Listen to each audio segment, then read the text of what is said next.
Hey youth, this is important information for you, so please listen.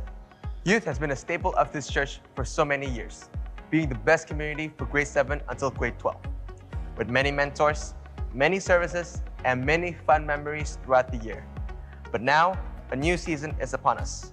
Youth, we are here today in such a time like this to witness something great. We are moving the Saturday's youth service to Sundays now. Why? Follow me.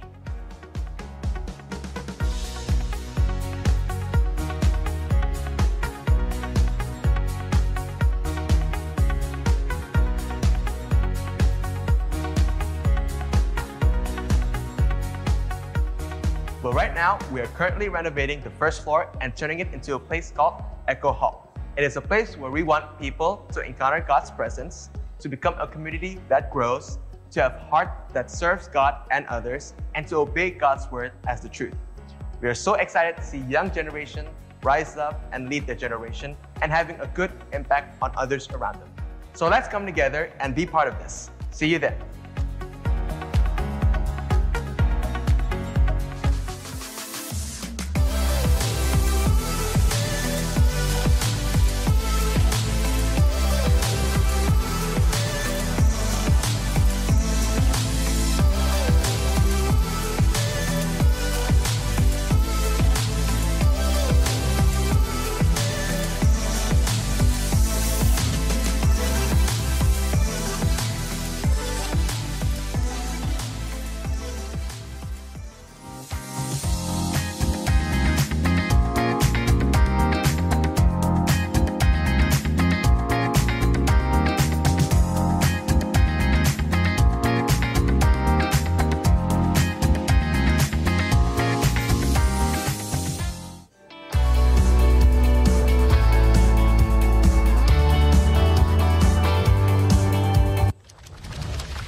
Good morning and welcome to IFGF Surabaya. Are you all excited to be here today?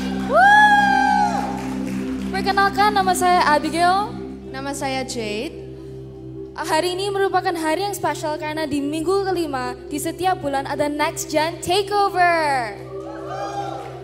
Saya juga ingin menyambut teman-teman yang sedang beribadah secara online. Saya percaya hadirat Tuhan bisa dirasakan dimanapun Anda berada.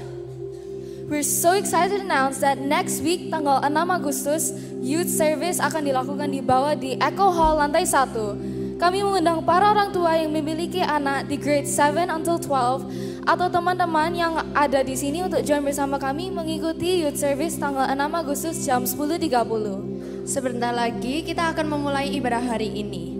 Ayat bacaan diambil dari Mazmur 145 ayat 3 sampai 4. Besarlah Tuhan dan sangat terpuji dan kebesarannya tidak terduga. Angkatan demi angkatan akan memegahkan pekerjaan-pekerjaanmu dan akan memberitakan keperkasaanmu. Saya undang Bapak Ibu sekalian semua untuk berdiri dan membaca ayat ini sama-sama. 1, 2, 3. Mazmur 145 ayat 3 sampai 4. Besarlah Tuhan dan sangat terpuji dan kebesarannya tidak terduga. Angkatan demi angkatan akan memegahkan pekerjaan-pekerjaanmu dan akan memberitakan keperkasaanmu. Mari kita berdoa. Dear Jesus, thank you for a wonderful day you've given us. Now we're here to prepare our hearts, prepare our mind and soul. We're here to learn more of your word. We're here to praise you. We pray for a fruitful service. In your name we pray, amen. Amen. Bapak Ibu semua bisa kembali duduk. Now, we're so excited to introduce you guys and welcome our very own iKids dancers.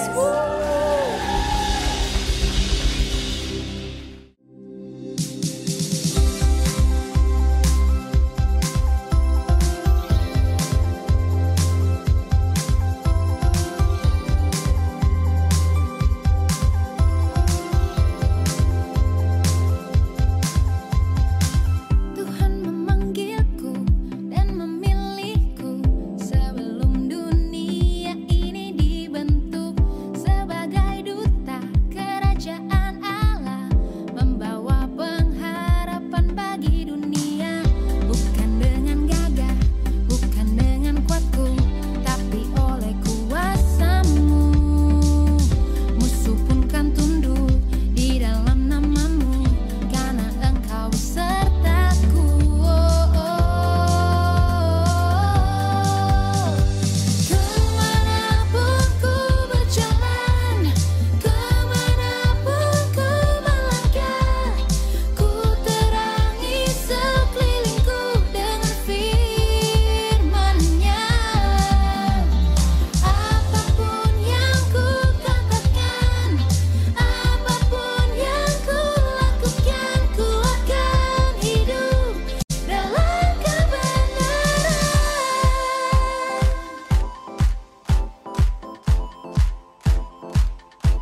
Let's give it up one more time for iKids dancers, everyone. Ada semangat hari ini? Ada sukacita hari ini? I can't hear you. Ada sukacita hari ini? Come on, mari saya ajak semuanya bangkit berdiri. Kita nggak mau kalah dengan iKids dancers, oke? Kita juga mau menari, kita mau bersorak-sorai, kita mau memuliakan Tuhan kita. Come on, let's sing this together, church. Through you, I can do anything. I can do all things, 'cause it's you who gives me strength. Nothing is impossible. Through you, blind eyes are open, strongholds are broken. I am living by. Everybody say, nothing is impossible. Nothing is impossible. Nothing is impossible. Nothing is impossible. Are you guys ready? Say, nothing is impossible. Come on, everyone, let's clap for Jesus. Woo!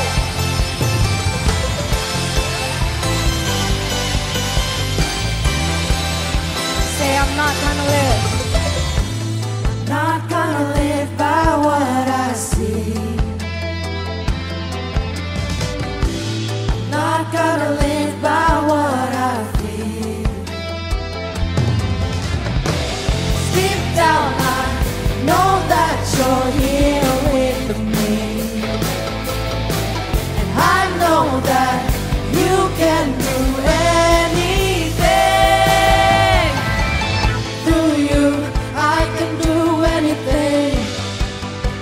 I can do all things, 'cause it's you. Say, nothing is impossible. Through you, blind eyes are open, strongholds are broken. I am living by faith, 'cause nothing is impossible. Nothing is impossible. Nothing is impossible. Nothing is impossible. Everybody shout, say, nothing is impossible.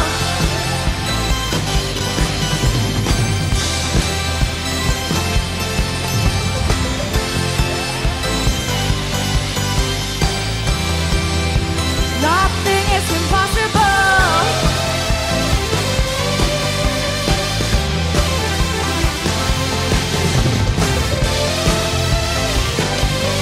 Come on, everyone, we want to declare that we believe in Jesus. I believe, I believe. I believe, I believe in you. I believe, I believe. I believe. Come on, church, sing it louder, say, I believe, I believe. Yes, I believe in you. I believe, I believe. I believe, I believe. One more time, say, I believe, I believe.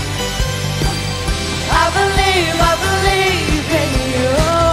I believe, I believe. I believe, I believe in you. 'Cause through you, I can do anything.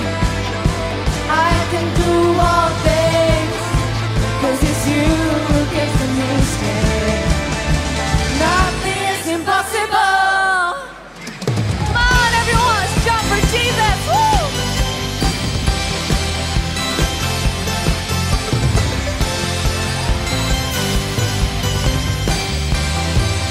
Say, I believe in you, Jesus. I believe, I believe. I believe, I believe in you. I believe, I believe. I believe, I believe in you.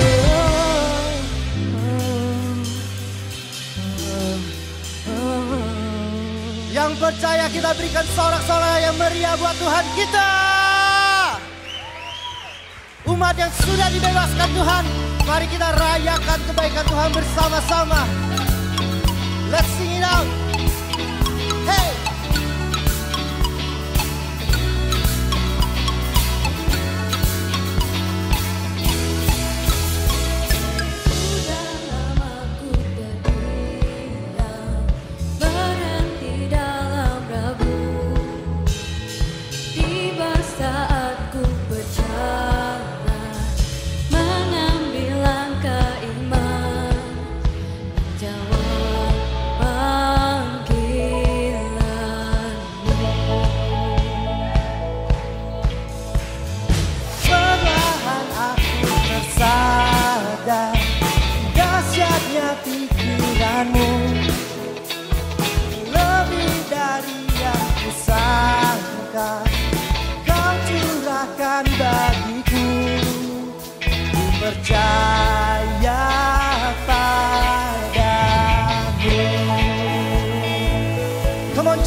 semuanya. Katakan ku bebas, ku lepas.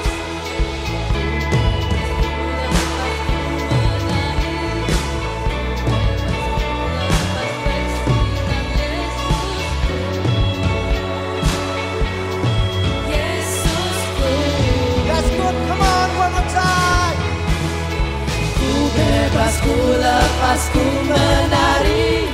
Ku bebas, ku lepas, bersinar Yesusku. Yesusku. Kau membawaku melebihi akalku. Lepas dari belenggu,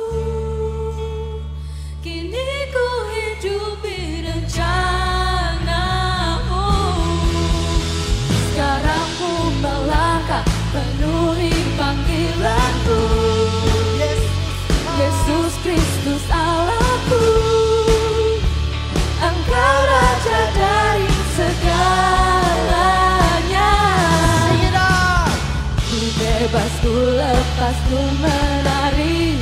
Ku bebas, ku lepas, bersinar Yesusku. Yesusku. Katakan ku bebas. Ku bebas, ku lepas, ku menari. Ku bebas, ku lepas, bersinar Yesusku. Yesusku.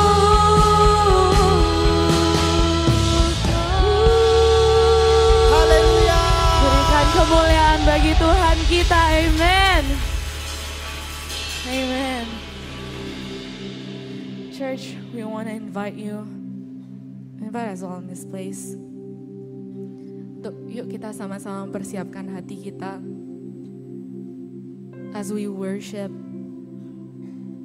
Saat kita mau menyembah Tuhan lebih lagi. And when we come to Him,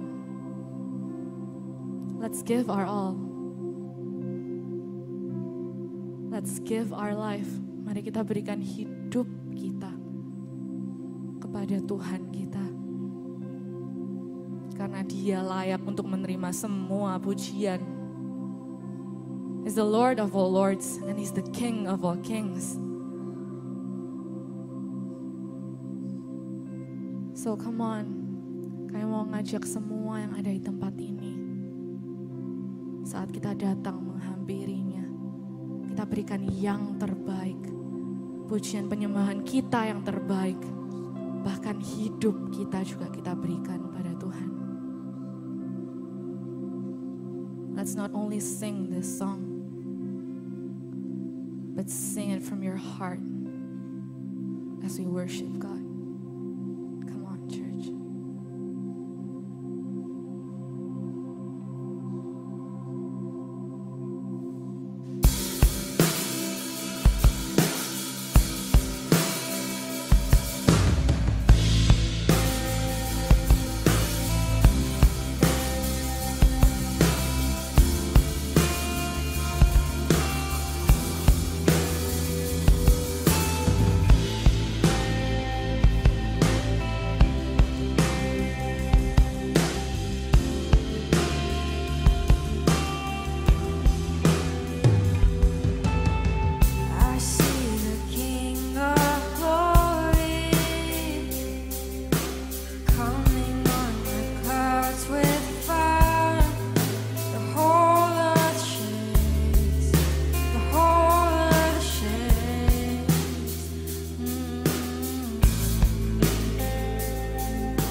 we call out to you.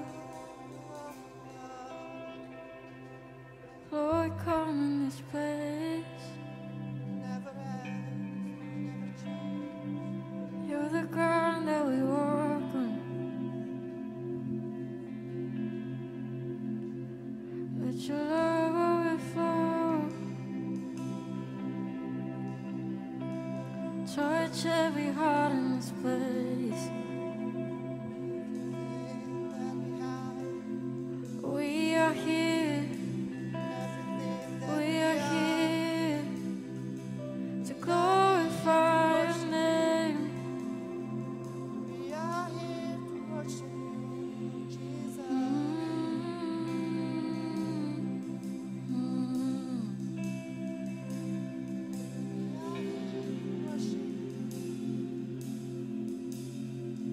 Segala puji, segala hormat, segenap hatiku menyembahmu. Terimalah segenap hidupku sebagai persembahan yang hidup. Segala puji, segala hormat, segenap hatiku menyembahmu. Terimalah segenap hidupku sebagai persembahan yang hidup. Segala puji, segala hormat, segenap hatiku menyembahmu. Terimalah segenap hidupku sebagai persembahan yang hidup. Segala puji, segala hormat, segenap hatiku menyembahmu. Terimalah segenap hidupku sebagai persembahan yang hidup. Sebagai persembahan yang hidup. Sebagai persembahan yang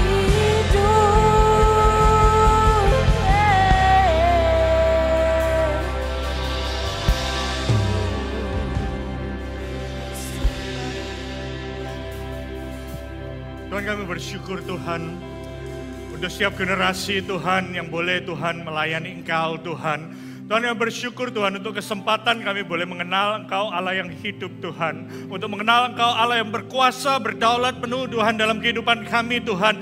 Ini hidup kami Tuhan. Kami ingin Tuhan Yesus sejak masa muda kami Tuhan. Kami boleh melayani Engkau, kami boleh mengenal Engkau, mengenal kasih-Mu Tuhan. Bahkan Tuhan boleh memberikan dampak Tuhan bagi orang-orang sekitar kami Tuhan. Ini hidup kami Tuhan. Segala puji, hormat, syukur kami hanya kami kembalikan Tuhan. Hanya bagi Engkau Tuhan. Saya percaya the best is yet to come Tuhan bagi gereja-Mu Tuhan di tempat ini Tuhan. Saya percaya Tuhan, Engkau Allah Tuhan yang memulai segala sesuatu yang baik di dalam kehidupan kami Tuhan. Engkau yang akan Tuhan menyertai setiap kami. Engkau melindungi kami Tuhan. Sampai setiap rencana-Mu Tuhan boleh digenapi di dalam kehidupan kami. Di setiap generasi ini Tuhan. Hanya di dalam nama Tuhan Yesus semua yang percaya sama-sama katakan amin. Mari berikan tepuk tangan untuk teman-teman yang sudah melayani. Baik yang ada di tempat ini maupun di belakang. Yang tadi juga melayani di dance team. Silakan duduk Bapak Ibu Saudara sekalian. Wow, luar biasa. Hari ini kita disapa dari Tim Asia dari Kids, saya coba minta listnya mau bacain satu-satu butuh 3 menit kayaknya. Banyak sekali mereka melayani, memberikan hidup mereka sejak masa muda mereka.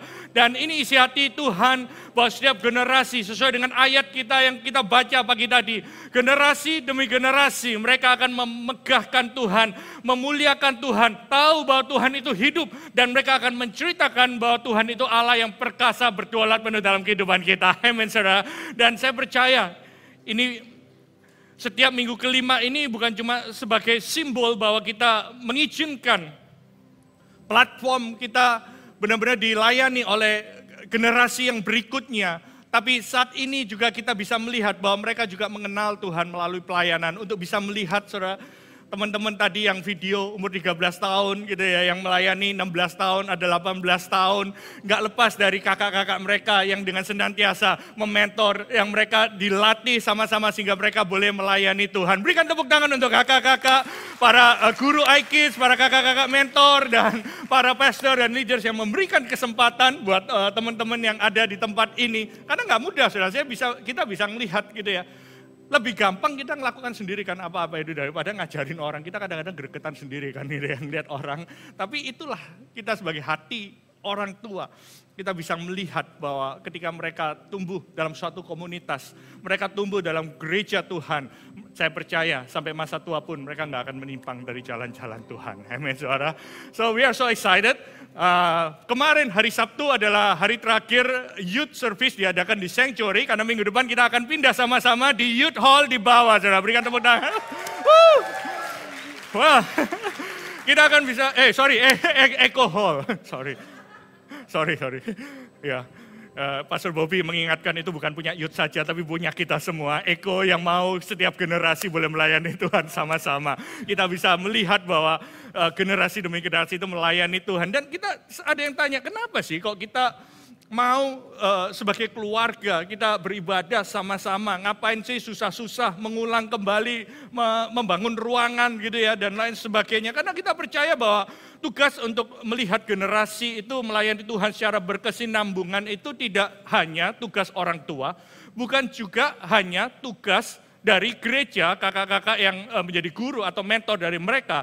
Tapi saya percaya ada kekuatan yang besar ketika keluarga dan gereja bekerja sama. Gereja tidak berkompetisi untuk memenangkan anak kalian gitu ya. Kita ingin lihat mereka punya orang-orang yang mendampingi mereka.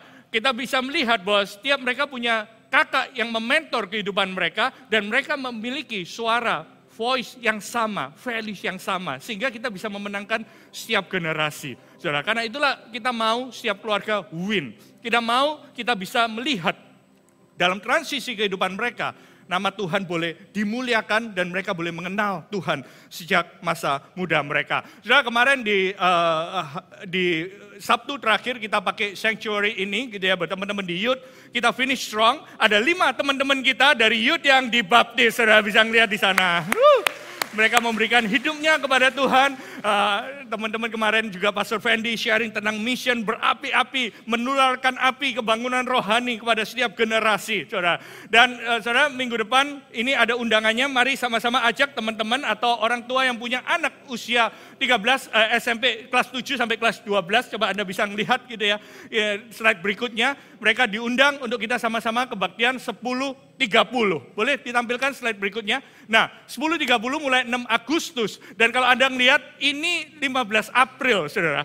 Kita ajak teman-teman youth itu untuk berdoa di tengah-tengah reruntuhan gitu ya. Kita lagi bangun dan kita waktu itu dapat info, plan kita 6 bulan, jadi kurang lebih Oktober. Tapi oleh anugerah Tuhan kita berdoa, kita sama-sama bangun tim, saudara, sehingga nggak terlalu jauh dari kenaikan kelas untuk menyambut teman-teman yang naik dari SD ke SMP. Dan kalau minggu depan kita sama-sama beribadah, kita dari 6 bulan kita cuma butuh waktu 3 bulan dan 3 minggu. Berikan tepuk tangan saudara untuk teman-teman. Ini adalah kerja sama tim gitu ya. Semua terlibat dan kita berdoa, dan Anda perlu dengar doa mereka generasi ini pada waktu mereka berdoa di tempat di mana waktu itu kita baru bongkar ini. Silakan, saudara. Much for what you've done to this church. Thank you for the opportunity that you've given us. Thank you for this road that you've taken us so that we can be here today.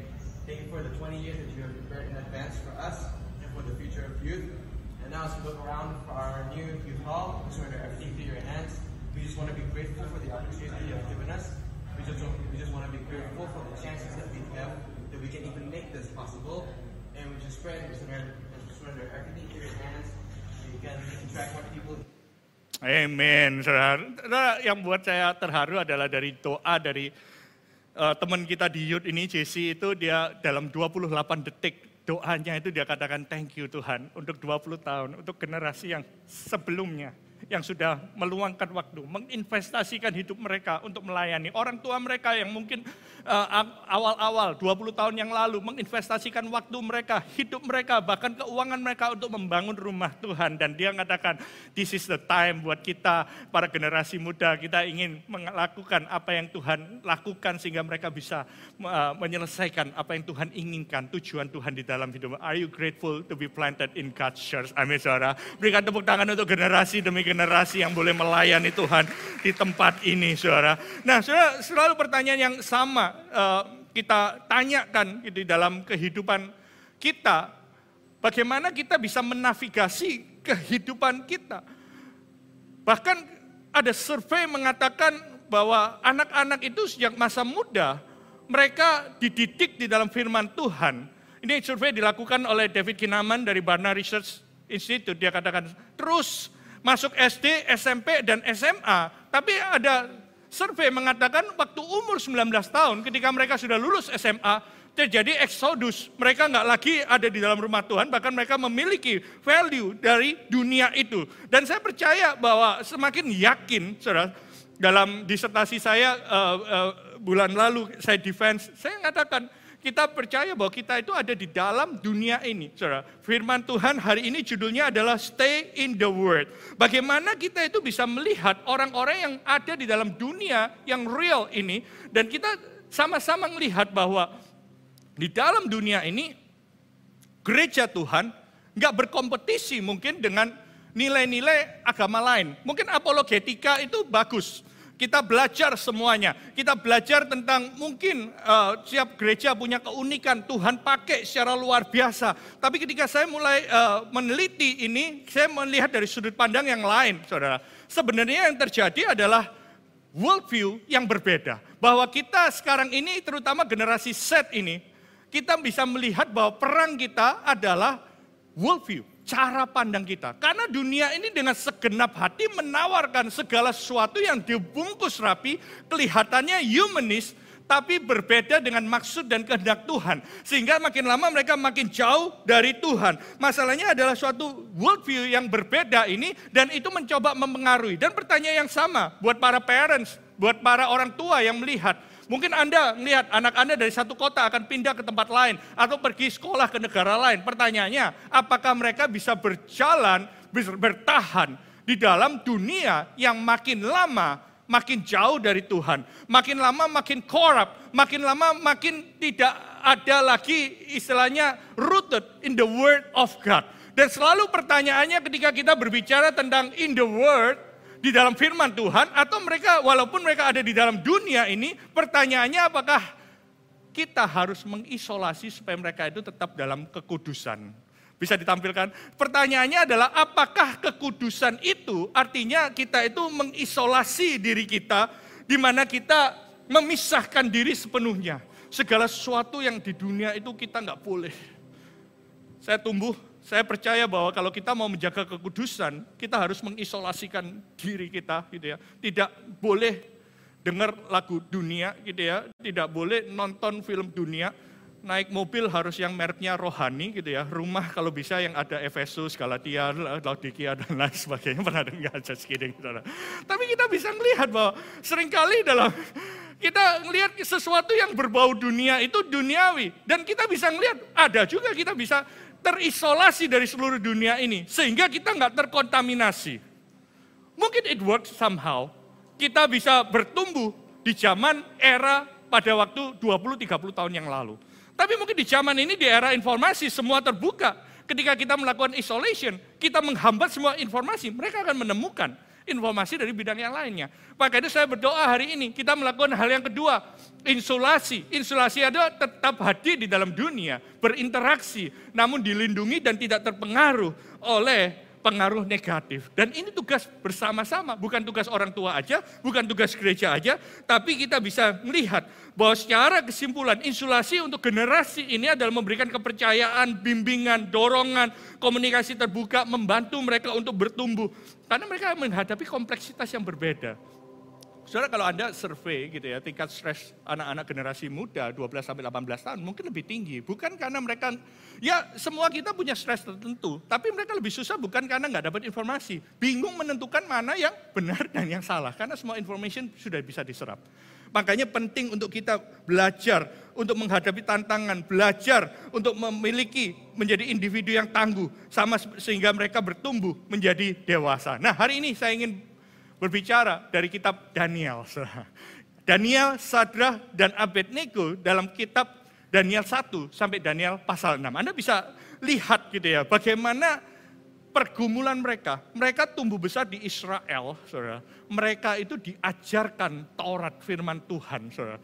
Dan mereka pada waktu itu masih muda, tiba-tiba bangsa Israel, mereka orang-orang ini harus dibuang ke Babel, mengalami transisi budaya yang luar biasa. Dan secara cepat kalau Anda bisa melihat di sini, kita bisa lihat slide berikutnya. Di sini kita melihat transisi mereka pada waktu mereka dari orang Israel kemudian masuk ke Babel. Dalam hal agama, dari yang mereka percaya hanya Allah yang esa. Mereka percaya akan Allah yang banyak sekali. Waktu mereka bikin decision, mereka tanya sama Tuhan, ada kenabian. Tapi kalau worldview, ini perang worldview-nya, mereka percaya astronomi, astrologi.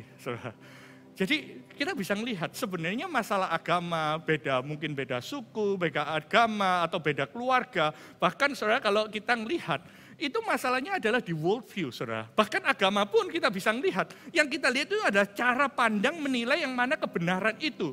Dan ini transisi yang hebat yang selama ini kita lihat, terutama pada generasi yang mungkin di bawah tahun 2010 dan 2010 ke atas. Mereka bingung karena melihat cara pandang. Sehingga kita bisa melihat waktu mereka dididik, tanda kurung di Israel sesuai firman Tuhan. Tapi ketika mereka dikasih kebebasan, mereka akan melihat cara pandang yang berbeda. Dan ketika kita nggak melatih mereka untuk melihat perbedaan, kalau selama ini mereka terisolasi, dan kemudian mereka melihat realita dunia, ternyata nikmat ya gitu ya.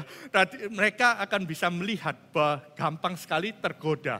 Karena agama politisme, mereka percaya astrologi. Kemudian kalau mereka melihat, mereka percaya akan namanya nabi. Tapi di Babel kita melihat semua sistem hierarkinya, mereka perspektifnya itu benar-benar berbeda. Kalau Anda lihat, coba slide berikutnya ditampilkan antara Israel dan Babel. Kita bisa melihat bahwa etika moral satu Taurat, satunya hukum yang lainnya, dan lain sebagainya. Sehingga kita bisa melihat bagaimana bangsa Israel ini, Daniel, Sadrah, Mesah, dan Abednego itu mengalami konflik di dalam worldview mereka, konflik di dalam nilai-nilai mereka. Jadi saudara, kalau kita bayangkan, kita bawa relevansinya ke dunia sekarang ini, saudara. Kata dunia itu kita bisa melihat itu Babel itu sebagai world, dunia. Dan kalau kita melihat dalam bahasa Gerikanya, disebutkan bahwa itu adalah, kita bisa melihat dunia itu adalah kosmos. Jadi kalau kita bisa melihat dunia atau Babel itu sama dengan world, atau disebut kosmos. Kata kosmos artinya umat manusia, masyarakat, dan alam semesta. Tapi juga kata kosmos ini berbicara mengenai sistem nilai yang ada. Jadi mereka ini dikatakan dihadapkan dengan sistem nilai yang berbeda. Sehingga kalau kita mengisolasi orang-orang ini dari kecil, mereka nggak terekspos, mereka nggak punya kekuatan, nggak punya energi, nggak punya melatih otot untuk bisa tahu dunia yang baru ini, saudara. Dan ini saya katakan, Babel di zaman modern ini bisa dalam bentuk apa? Mungkin sekularisme atau materialisme, segala sesuatu di dunia saat ini. Dengan Babylon zaman saat ini, ada segala sesuatu diukur dengan materi, apa yang kau punya. Kemudian ada relativisme, di mana kita bisa melihat segala sesuatu diukur, slide berikutnya. Segala sesuatu itu diukur dengan apa yang work saat itu. Nggak ada lagi kebenaran yang absolut. Bahkan moral dan lain sebagainya. Kalau kita tahu dulu kebenaran, mungkin waktu kita 20-30 tahun yang lalu, kita berkata, Jesus love me, yes I know, why? Because the Bible tell me so gitu ya. Kita itu percaya bahwa Alkitab itu satu-satunya kebenaran. Tapi saat ini katakan, oke, Jesus love me, apa buktinya? Because the Bible told me. Siapa yang bilang Alkitab itu satu-satunya kebenaran? Dengan budaya politeisme, orang itu kadang salah satu kebenaran aja mungkin. Enggak absolut, relatif, tergantung kebutuhan. Mana yang bekerja saat ini. Makanya moral, hedonisme, dampak globalisasi ini membuat mereka kehilangan identitas. Bahkan mereka melakukan penyembahan berhala dan apati terhadap agama. Sehingga pertanyaannya adalah, mereka ada dalam transisi dunia yang baru. Tapi ini yang saya senang, Daniel, Sadrah, Mesah, dan Abednego. Di tengah-tengah mereka konflik dalam nilai, dalam budaya. Ini yang Alkitab catat. Daniel pasal 1 ayat 4, dia mengatakan, hei, mereka ini orang-orang muda yang tidak ada suatu celah. Mereka berperawakan baik, dia katakan young, mereka excellence, mereka teachable, without blemish, dikatakan di sini memahami berbagai-bagai hikmat, pengetahuan, mempunyai pengertian. Dan di sana katakan yakni orang yang cakap untuk bekerja dalam istana raja. Mereka bukan orang-orang yang naif atau orang-orang yang terlalu terkungkung, terisolasi. Mereka muda, mereka tapi mempelajari. Saudara, kalau Anda melihat di sini, dalam bahasa Inggrisnya dikatakan handsome in appearance, saudara.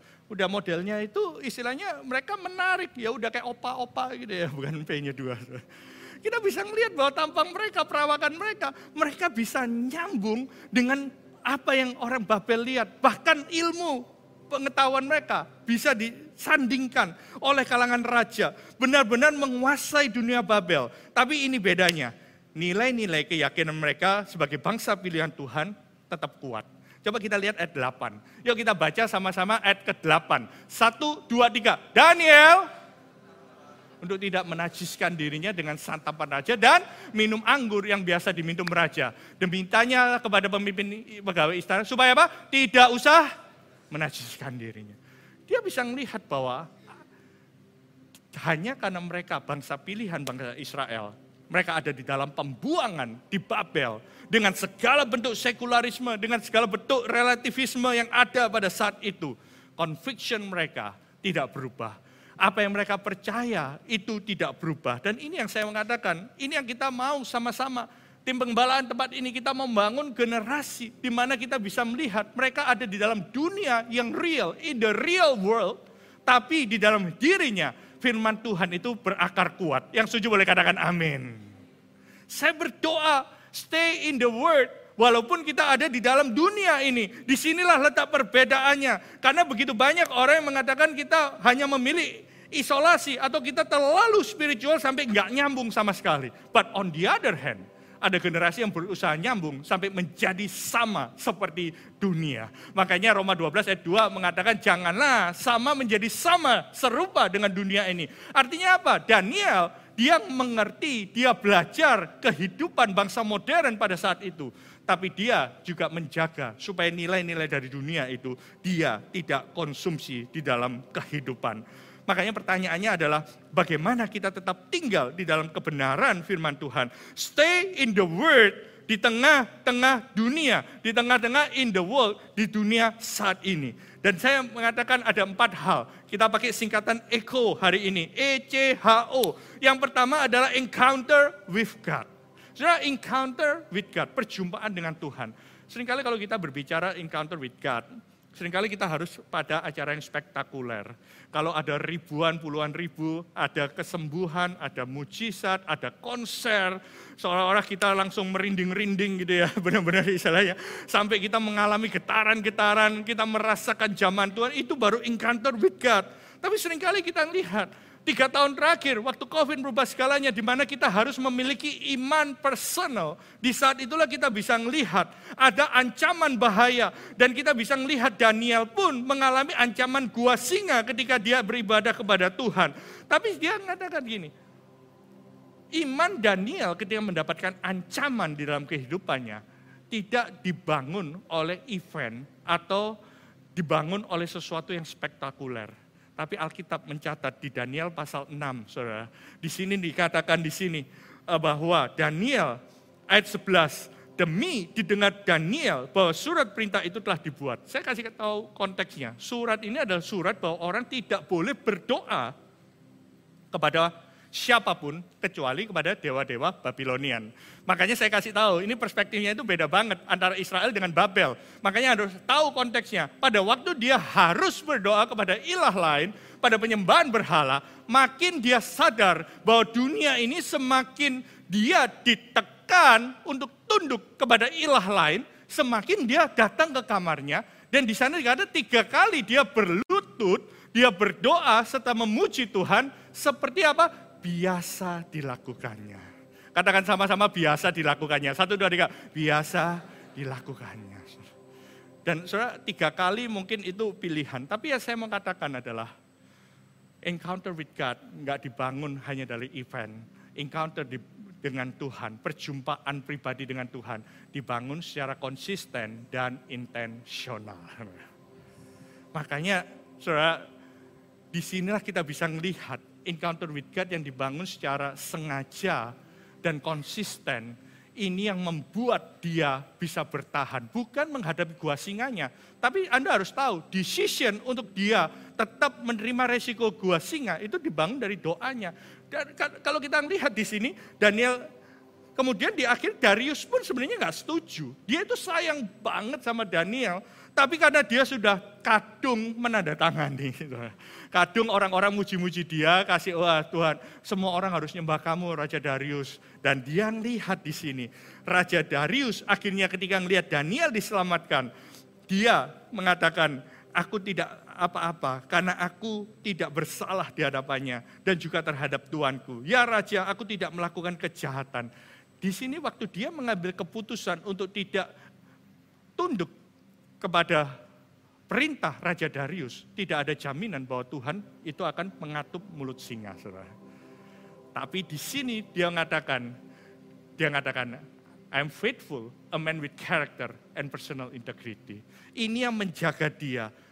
Iman yang seperti ini nggak dibangun waktu dia ada di dalam gua singa, tapi dibangun ketika dia ada dalam kesendiriannya, berlutut memuji Tuhan dan berdoa. Kenapa? Karena ayat 24 mengatakan, mengapa dia bisa kayak gitu? Ayat 24, dia mengatakan bahwa bersukacitalah Raja Darius, dia ditarik, kemudian tidak terdapat luka apa-apa padanya. Karena apa? Dia percaya kepada Allahnya. Bahasa Inggrisnya dengan jelas mengatakan, because he believed and rely on and trusted in God.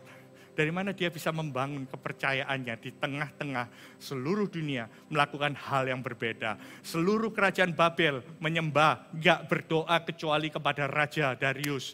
Tapi dia bisa bertahan bersama teman-temannya, Sadrak, Mesak, Abednego, untuk dia terus berdoa kepada Tuhan. Saudara, apa yang saya mau katakan? Sebulan terakhir ini kita youth mentor, kita tahu kita perlu fruitful, kita perlu melihat generasi demi generasi, kita perlu melihat bahwa lebih banyak lagi generasi muda yang dimenangkan.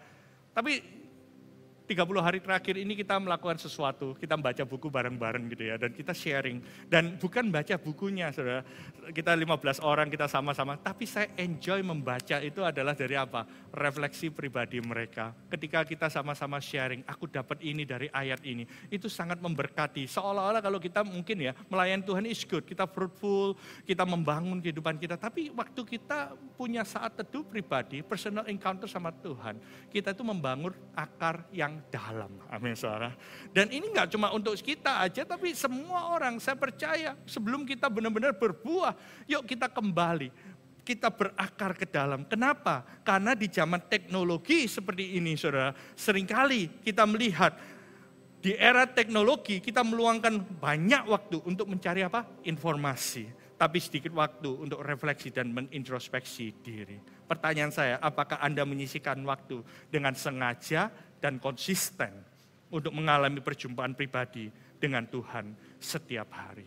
Personal encounter ini membangun kita secara pribadi menjadi kekuatan untuk kita bisa menghadapi tantangan gua singa yang siap menerkam kita, membuat kita jatuh sewaktu-waktu, dan kita tahu kita nggak cuma stop sampai di personal encounter, kita perlu punya komunitas karena kita bisa melihat bahwa dari komunitas kita mendapat support ketika kita merasa lemah dan jatuh. Untuk poin kedua ini saya mengundang salah satu youth volunteers kita yang biasa melayani sebagai singer and dancer. Let's welcome Samantha Rachel. Umur berapa? 16 tahun? 15. Oh, 15 tahun. Alright. Hi everyone. Okay, so first I want to thank you Pastor Ray and Pastoral Cikisha, Ko Oli, and Cicia buat waktu and kesempatan for me to share. So perkenalkan, my name is Samantha, and saya akan mulai dengan sebuah pertanyaan. Siapa sih di sini yang nggak pernah ngalamin season of life transitioning? Musim perubahan di hidup kita, musim transisi di hidup kita, mungkin di sekolah, di tempat kerja, di kota yang baru, atau di mana saja Tuhan tempatkan kita. Kayak Sam hari ini lagi transisi from junior high to senior high. Menurut Sam it's very hard, soalnya ya Sam harus tinggalin teman-temannya Sam yang bayangin aja sudah temenan dari SD, bahkan ada yang dari preschool juga. Sekarang harus pisah semua sama teman-temannya Sam, sama guru-gurunya Sam yang udah bertahun-tahun ngajarin Sam. And Sam harus ketemu guru-guru yang baru yang Sam belum kenal. And waktu itu Sam juga transition dari small groupnya Cikisha to small groupnya Cicia. Meskipun Sam sudah kayak kenal sama Cicia, tapi bagi Sam it's still hard. Soalnya ya Sam sudah nyaman sama Cikisha. And Sam sempat nangis because it's very hard. Tapi now I understand why God put me in Cicia because she now already helped me through a lot. Atau mungkin bagi yang kelas 12 mau pindah ke college, kalian mau pindah negara atau keluar kota untuk do your college, kalian harus go out of your comfort zone, ninggalin your orang tua, your siblings, atau bahkan your pets kalau kalian punya. Tapi di sebuah transisi itu pasti kita harus sadar bahwa Tuhan itu bakal provide for us di kehidupan yang baru, yang mungkin kita nggak bisa expect. Kayak misal bringing new friends into your life, atau mungkin a community yang bisa blow your mind away. Tapi di sebuah kehidupan yang baru yang kita nggak ketahui, kita bakal merasakan bahwa pasti ada kebaikan dan penyertaan Tuhan bersama kita. Kalau kita melangkah into a true community, banyak hal baik pasti terjadi. So many amazing things can happen. Kita bisa jadi stronger follower of Jesus. Mungkin hidup ini lagi susah, ada yang feeling stress, atau mungkin ada yang marah sama, ada kerasan marah sama someone, atau feeling overwhelmed, atau bahkan ada yang mikir, why is life so complicated, dan lain-lain. Tapi pertanyaan penting yang kita perlu renungkan adalah, apakah komunitas yang kita punya hari ini, itu makes us closer to God, atau further from God? Saya ulangi ya. Apakah komunitas yang kita punya hari ini itu makes us closer to God atau further from God? Di dalam sebuah komunitas itu ada banyak keindahan.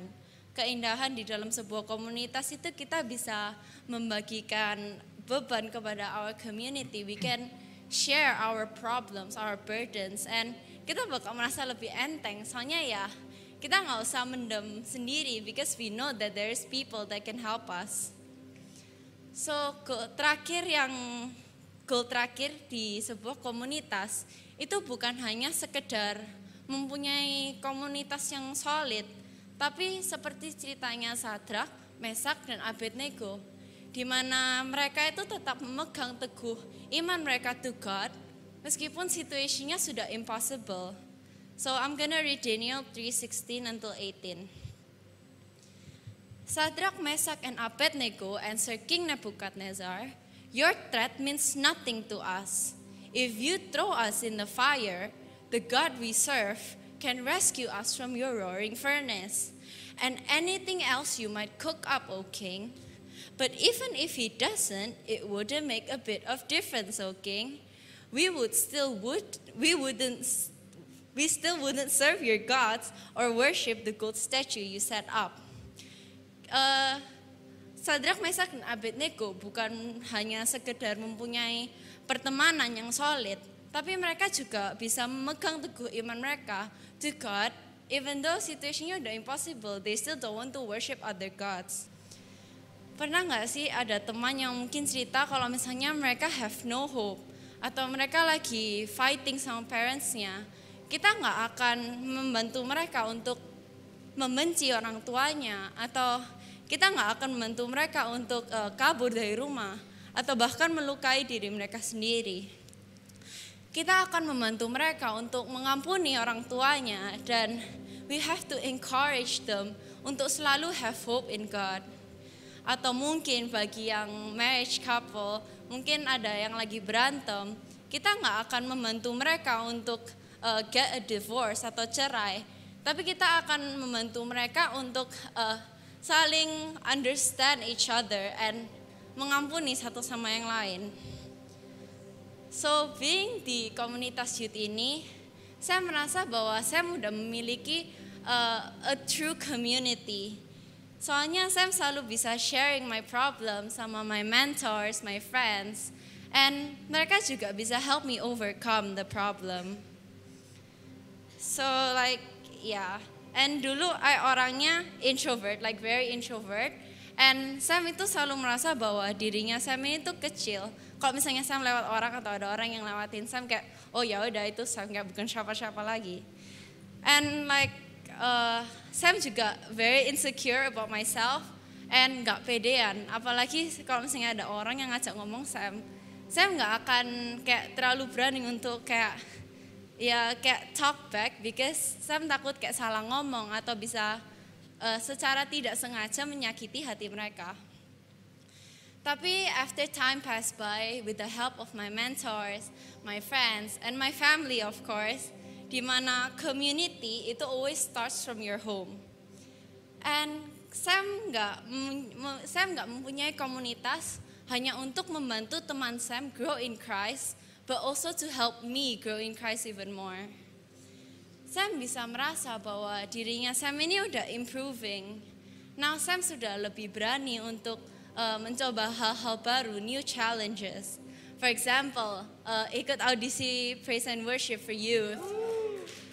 Pertamanya kayak Sam hesitate because Sam nggak pede sama suaranya Sam, and I feel like I don't have a good enough voice to do that. Tapi you know what, I end up passing, so like And apa yang Sam lakuin sekarang, like pertamanya Sam kayak mikir bisa nggak ya, but like I'm glad that I can try new things and I can experience new things too. And I'm also trying to keluar dari my comfort zone, so that I can try new things. So in conclusion, season of life transitioning itu bisa terjadi kapan saja dan kepada siapa saja. Kita juga nggak boleh lupa untuk minta tolong Tuhan untuk menuntun kita untuk menemukan a true community. So I'm gonna close with this quote. Kita punya good community is good. It's fun. It might be awesome, but it doesn't always lead you to God. Tapi having a true community is better because it will lead you to the truth. And as we all know, Jesus is the way, the truth, and the life itself. So, komunitas mana yang kita punya hari ini? Just a good community, or we have a true community. God bless you. Thank you, Sam. Wow. Hari ini kita belajar banyak. Kita belajar tentang pernikahan dari anak umur 15 tahun hari ini. I'm excited, saudara. So, komunitas di dalam pemuritan yang berhasil selalu terjadi dalam komunitas. Kalau kita dari personal encounter with Jesus, itu membuat kita punya conviction. Tapi komunitas membantu kita ketika kita ada di dalam kelemahan kita. Tapi kita mau bicara lagi tentang heart to serve God and others. Why? Kita punya hati. Karena begitu banyak orang berpikir demikian. Yang penting aku ini menyenangkan Tuhan. Pokoknya aku hidupnya cuma doa, baca Alkitab, nggak mau berteman dengan siapa-siapa. Kemudian kita pelayanan. Tapi nggak pernah membangun.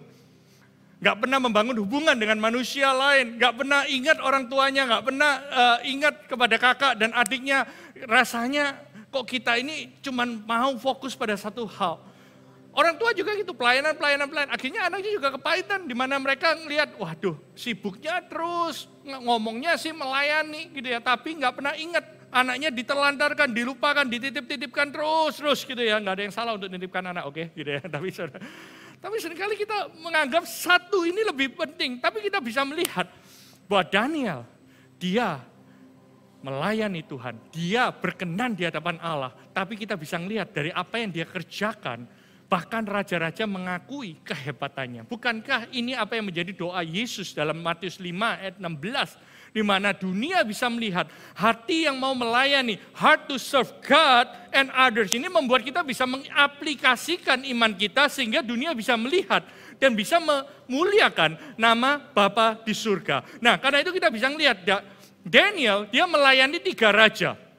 Daniel ini dalam kehidupannya di Babylonian itu kurang lebih 69 tahun. Dan kita bisa melihat bahwa setiap raja punya ancaman tersendiri terhadap iman dari bangsa Israel itu. Yang pertama coba kita lihat dari Raja Nebukadnezar. Raja Nebukadnezar dia mengatakan pada waktu itu bahwa Daniel ini 10 kali lebih cerdas. Bangsa Babel waktu itu bisa melihat bahwa Daniel, Sadra, Mesa, dan Abednego, walaupun dia benar-benar takut akan Tuhan, tapi nggak melupakan untuk mereka bisa relevan, mereka bisa mengerti apa yang menjadi the system of the world di dalam Babel itu. Dia diakui 10 kali lebih cerdas, tapi tantangannya apa? Dia membuat patung, semua suruh sembah. Makanya ada peristiwa yang waktu itu namanya perapian yang menyala-nyala. Tapi kita bisa melihat, waktu Nebukadnezar meninggikan diri, Tuhan merendahkan dia di Daniel 4. Dan di ayat 37, kesimpulan dari Raja Nebukadnezar mengenai Tuhannya Daniel, dia katakan, aku memuji, meninggikan, dan memuliakan Raja surga. Di mana? Karena hati Daniel, dia nggak cuma fokus pada berkenan pada Allah, tapi dimanapun Tuhan tempatkan dia mau melayani orang-orang yang Tuhan suruh dia layani. Amin, saudara. Kita bisa melihat nggak cuma satu, tapi ada Raja Belshazzar, di mana di sini kita melihat keterampilan dari Daniel ini. Keterampilan dari mana mengartikan mimpi? Ini ada di Babel pada waktu itu. Roh yang luar biasa. Ini pengakuan Raja Belshazzar. Dia mengatakan dia lagi nyari, dia lagi mimpi, ada tulisan di tangan Mene, Tekel, Urfasim, dan dia nyari nggak ada yang bisa mengartikan. Bahkan tukang jampi, orang-orang yang ngerti mimpi di Babel nggak ada yang bisa mengartikan. Tapi ada roh yang luar biasa dan pengetahuan dan akal budi. Di sana dikatakan, sehingga dia dapat menerangkan mimpi, menyingkapkan hal-hal yang tersembunyi, dan menguraikan kekusutan. Anda orang Kristen ada di dalam dunia, apakah Anda bisa menguraikan kekusutan atau malah membuat kusut yang sudah rapi? Di sini kita bisa melihat dunia bisa ngomong, raja ini. Dia kenalnya bisa menguraikan kekusutan, dan di sini dia bisa melihat, Raja Belshazzar mengatakan, "Hei Daniel, kamu bisa mengartikan mimpi ini." Ia akan mempunyai kekuasaan sebagai orang ketiga. Sayangnya dia nggak punya kesempatan. Ketika dia udah menjanjikan itu ke Daniel, malamnya dia langsung mati karena dia kena hukuman. Tapi di sini kita bisa melihat dia berkenan pada Allah, tapi manusia juga menghormati. Manusia menghormati. Yuk kita lihat Raja Darius yang memasukkan dia ke gua singa. Kenapa sih Daniel itu masuk ke gua singa? Karena di situ dikatakan mempunyai roh yang luar biasa. Mempunyai excellent spirit. Dan dia mengatakan bahwa justru karena dia punya roh yang luar biasa, orang-orang itu iri, cari-cari kesalahan dan tidak menemukan kesalahan kecuali dalam ibadahnya kepada Tuhan. Namun kita bisa melihat setelah dia bisa keluar melewati gua singa itu. Di sini Raja Darius mengatakan, orang harus takut dan gentar kepada Allahnya Daniel. Apa yang terjadi di Matius 5 ayat 16 itu terjadi pada waktu Daniel. Bahkan berapa ratus tahun sebelum Tuhan Yesus datang. Di sini kita bisa melihat kita di dalam perjanjian baru kita bisa melihat bahwa orang-orang yang dipakai Tuhan di dalam dunia ini, dia adalah orang-orang yang bisa memuliakan Allah melalui pekerjaannya. Gak hanya jago kandang, tapi kita bisa melihat bahwa Raja Darius Koreshi Agung pun dia bisa melihat.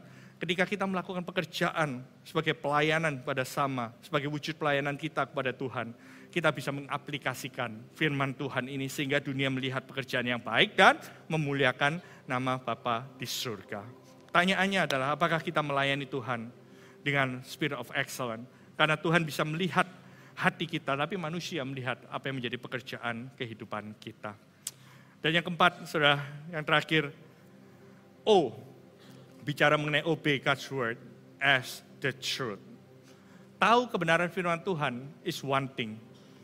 Tapi memiliki cara pandang yang sesuai dengan firman Tuhan, itu the other thing. Dan ketika cara pandang yang berbeda, dia akan selalu kembali kepada firman Tuhan.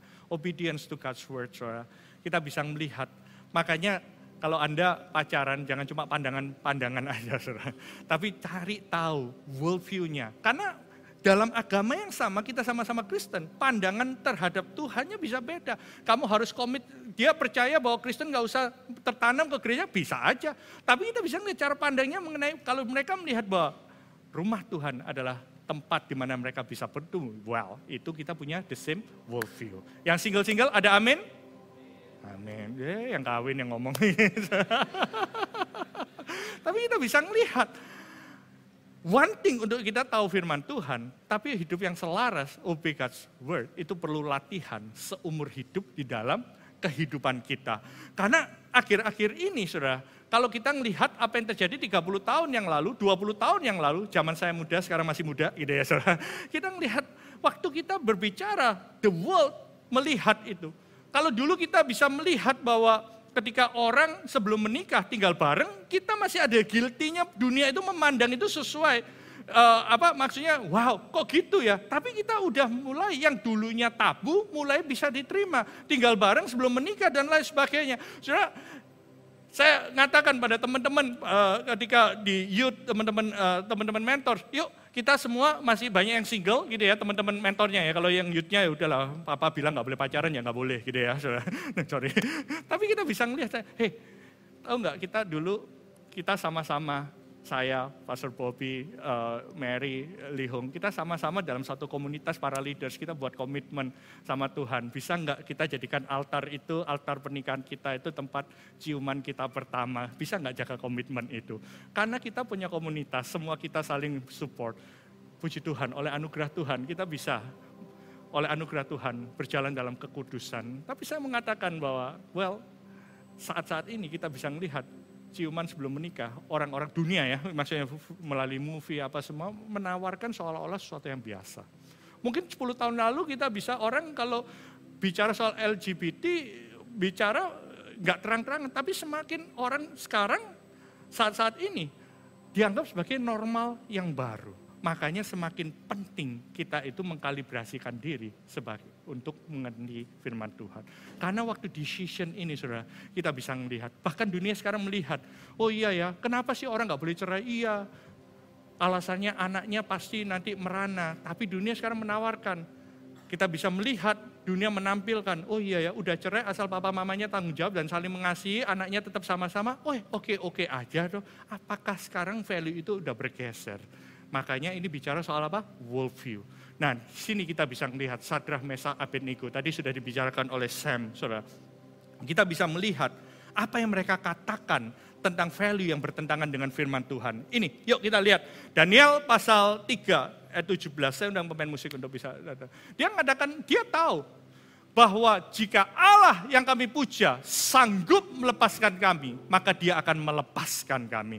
Saya percaya, di situasi apapun ketika engkau nggak mau kompromi untuk melakukan hal yang instan, engkau melakukan hal yang benar, saya percaya bahwa Tuhan itu berkuasa, Tuhan itu berdaulat, Tuhan sanggup mengadakan mujizat, Tuhan sanggup mengadakan sesuatu yang membebaskan kita tanpa kita harus kompromi terhadap dosa. Amin, saudara. Tapi saya senang iman yang kedua ini, saudara. Dia mengatakan ayat 18, saudara. Perkataan ini kedua, tapi dia mana? Bisakah kita mengatakan, seandainya tidak, dia katakan, oke deh, aku ada dalam situasi ini. Aku kepepet, pastor, kepepet. Aku tahu Tuhan bisa melepaskan aku dari situasi ini. Tapi Daniel, Sadrah, Mesah, dan Abednego, dalam hal ini. Dia mengatakan, seandainya Tuhan gak berbuat sesuatu dalam masalahku ini, sekali-kali aku gak akan kompromi. Aku sekali-kali gak akan tunduk pada values dunia ini. Aku tidak akan memuja. Ingat, worldview. Aku tidak akan mau consume the value of the world ini.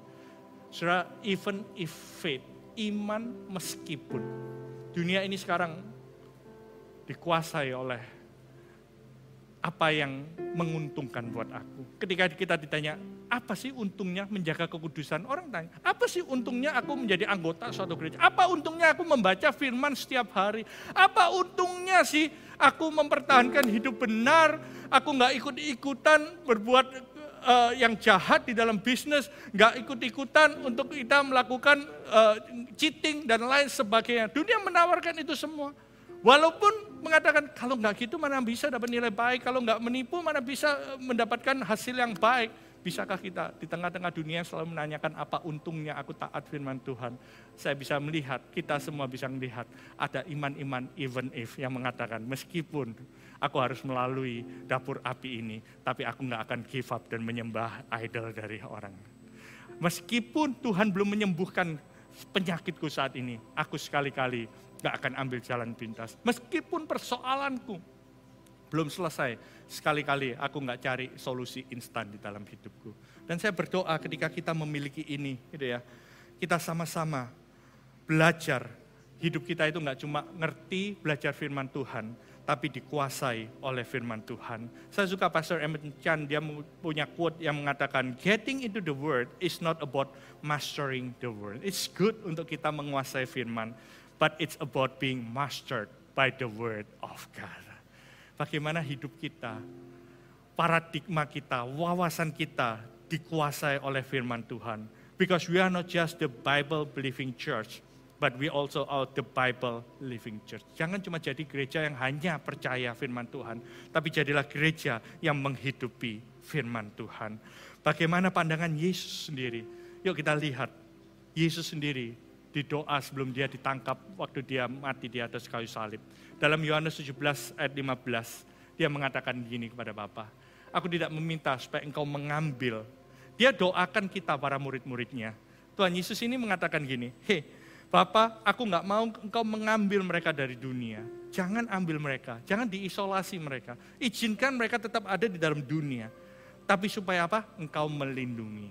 Ada protection ilahi, insulation dari yang jahat ini.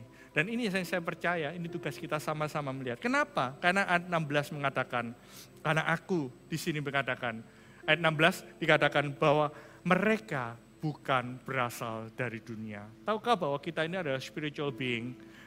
Kita di dunia ini sementara. Kita bukan berasal dari dunia, sama seperti aku bukan dari dunia. Kita in the world, but not of the world. Kita ada di dalam dunia, tapi kita itu nggak berasal dari dunia. Value kita mesti connect sama value apa yang Tuhan berikan. Kenapa? Gimana cara kita melihat itu? Ayat 17, yuk kita lihat. Kuduskanlah mereka dalam kebenaran. Firman-Mu adalah kebenaran. Makanya kita bisa melihat, you are in the world, but you are not of the world. Gimana cara kita menguduskan kehidupan kita? Dengan menjaganya sesuai dengan firman Tuhan. Dan firman Tuhan itu adalah kebenaran. Karena itu hari ini kita bisa melihat dunia itu kita tetap ada di dalam dunia. Tapi biarlah dunia itu tidak menguasai kehidupan kita. Kita boleh hidup di dalam kebenaran. Di mana kita bisa melihat orang Kristen. D.L. Moody mengatakan orang Kristen dapat hidup di dalam dunia, tapi jika dunia masuk ke dalam mereka, mereka akan tenggelam. Karena kita hidup di dunia, tapi kita bukan berasal dari dunia. Karena itu perlu encounter with God, supaya kita punya values, conviction. Tapi kita punya community to grow, supaya kita bisa bertumbuh sama-sama. Tapi kita perlu punya heart to serve God and others, supaya kita bisa mengaplikasikan firman Tuhan, sehingga dunia bisa melihat pekerjaan Tuhan yang baik. Dan yang terakhir, kita perlu apply God's word, obey God's word as the truth. Karena firman Tuhan itu adalah kebenaran. Value kita selalu dikalibrasi, dikuduskan dalam kebenaran.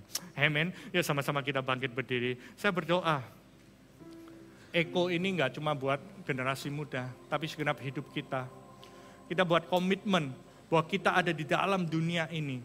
Tapi kita enggak cuma ada di dalam dunia ini, enggak berbuat apa-apa. Tapi karena kita punya di dalam hidup kita firman Tuhan. Firman Tuhan itu yang akan mengubahkan dunia. Iman yang mengubahkan dunia. Hari ini yang saya mau lakukan. Yuk kita sama-sama berdoa buat teman-teman kita setiap generasi. Sambil kita nanti sama-sama berdoa. Saya pengen tahu gitu ya, karena tadi udah berdiri gitu. Berapa banyak di sini umur 23 tahun ke bawah? Jangan ngaku-ngaku, tapi benar-benar di bawah 23 tahun. Boleh angkat tangan. Boleh angkat tangan tinggi-tinggi kalau Anda di bawah 23 tahun. Alright, ayo yang lain berikan tepuk tangan pada mereka semua gitu ya. Loh, kok banyak yang hari ini berdoa, kita sama-sama berdoa buat teman-teman. Karena mereka ada dalam transisi di dalam kehidupan. Tahukah Anda, waktu mereka muda, mereka belajar firman Tuhan. Tapi saya percaya di dalam dunia yang nyata, yuk kita sama-sama menjadi komunitas yang kuat untuk saling mendukung. Let's sing this song and kita mau sama-sama berdoa buat teman-teman yang ada di tempat ini.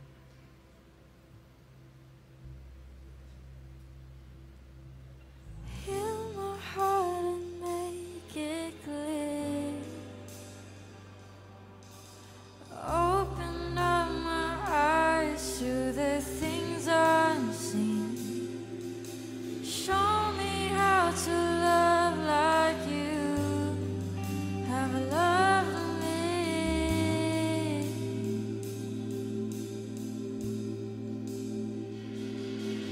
And break my heart for what breaks yours. Oh, everything I am for your kingdom's cause. As I walk from earth into eternity. Yuk sama-sama angkat tangan kita katakan, Heal my heart and make it clear. And open up my eyes to the things unseen. Oh, show me how to love like you have loved me.